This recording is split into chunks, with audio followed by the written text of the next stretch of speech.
10:21 de la mañana en Noticias Caracol en vivo, y ustedes lo estaban escuchando hace tan solo unos segundos. El ministro de Hacienda, Germán Ávila, acaba de anunciar las medidas económicas que se van a tomar precisamente en los decretos para atender esa emergencia que decretó después de que se cayera la ley de financiamiento en el Congreso de la República. Habló puntualmente de varios impuestos que vamos a estar desarrollando punto por punto con todos ustedes. El primero, la base gravable bajará de 3.600 millones de pesos, es decir, habrá un impuesto de renta y patrimonio para patrimonios superiores a los 2.000 millones de pesos. La tarifa será progresiva con rangos entre el 0,5 y hasta 5% para patrimonios superiores a los 100.000 millones. Ahora, también habló de un impuesto al sector financiero que será por el orden del 15%.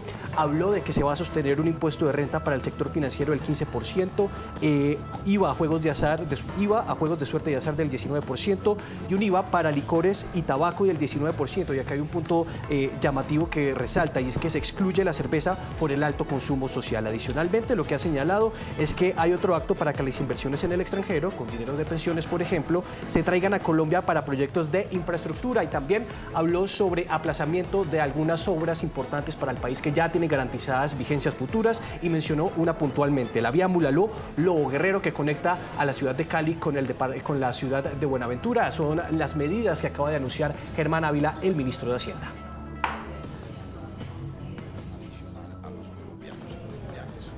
Llega el último dato del DANE de noviembre 2025 y la tasa de desocupación o tasa de desempleo ha bajado del 8.2% al 7%, lo que significa que en lo corrido de este año hemos llegado a un crecimiento en el número de ocupados de 993.000 nuevos empleos en Colombia, que, como lo dije en la presentación, es el resultado de una política consistente de ingresos reales de los trabajadores, complementado con un desempeño positivo de la economía del país.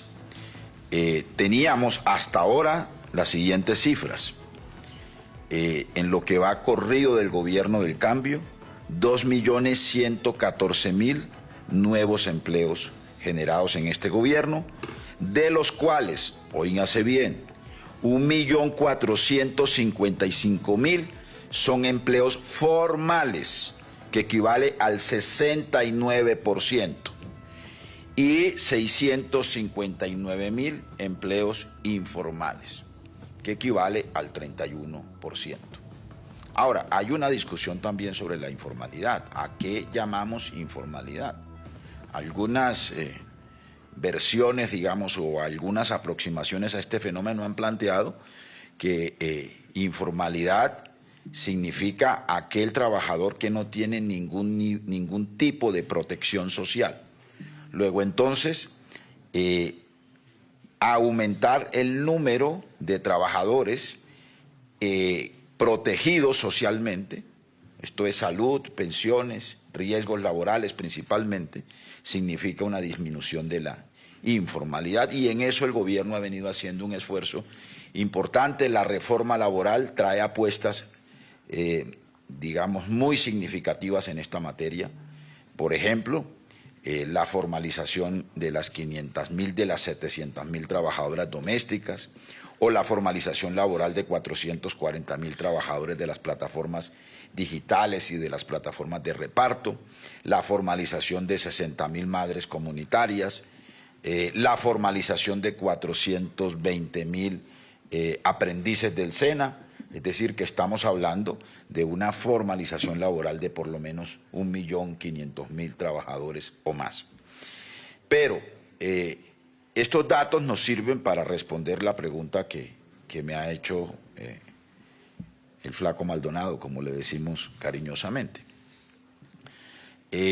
Nosotros estamos decretando un incremento del salario mínimo que afecta de manera directa a más o menos 2.400.000 trabajadores, 2.400.000 trabajadores que devengan un salario mínimo. ese incremento también podría afectar a un segmento de los que ganan entre 1 y 2 salarios mínimos, que son 6.081.000 trabajadores, si su incremento está atado al incremento de salarios mínimos, y eso depende del tipo de contratación laboral que tengan estos trabajadores. Pero esta decisión tiene un efecto expansivo sobre el conjunto de la economía. Estamos hablando de trabajador y su familia. Luego entonces también hay que contabilizar los 3 miembros de cada familia de esos trabajadores. Y los que se ganan menos de un salario mínimo, que en una gran proporción son trabajadores por cuenta propia, es decir, no necesariamente incrementarán su salario porque ellos mismos se pagan su salario con su actividad, van a tener un efecto positivo porque aumentará demandas de bienes y servicios para ese segmento de trabajadores o por cuenta propia o de unidades productivas más pequeñas, hasta de 10 trabajadores, como están clasificadas las microempresas, que adicionalmente van a tener una serie de alivios y de incentivos que estamos trabajando aceleradamente con el Ministerio de Hacienda. Y quiero terminar con esto para responder de manera completa la pregunta. También este gobierno ha desindexado 225 ítems que no están atados al salario mínimo, porque sobre esto también hay muchas falacias en el debate público. Entonces están tratando de meter, digamos, miedo a algunos sectores de opinión y a algunos sectores políticos diciendo cosas que no son ciertas. Hay 225 ítems que hoy están liberados, ¿no? Son bienes y servicios que hoy están liberados o que no están atados al salario mínimo, habrán otros asuntos que seguramente también tendremos que examinar que sí están atados al salario mínimo. Por ejemplo, las UTL de los congresistas, ¿no? Cada congresista tiene una UTL que se paga con 50 salarios mínimos, ¿no? Ese ítem o ese componente del trabajo de los congresistas sí resultará incrementado por este incremento del salario mínimo. Y valdría la pena examinar también si se justifica que ese incremento, digamos, aplique para este componente del trabajo de los congresistas en el país.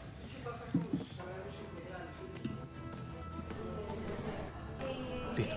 Es la rueda de prensa que en este momento está desarrollando el ministro de Trabajo, Antonio Sanguino, con el ministro de Hacienda, Germán Ávila, cargada de noticias. No solamente están anunciando los impuestos para la emergencia económica, incluso lo que ha señalado Germán Ávila es que estos decretos se van a dar a conocer a lo largo de este martes. Precisamente habló sobre un impuesto de renta al patrimonio para patrimonios superiores a los 2.000 millones de pesos. Adicionalmente, un impuesto de renta al sector financiero que va a pasar del 5 al 15%, IVA a los juegos de suerte de azar del 19%, y la otra noticia tiene que ver con IVA a licores y tabaco del 19%. Hay que señalar que está exenta la cerveza, pero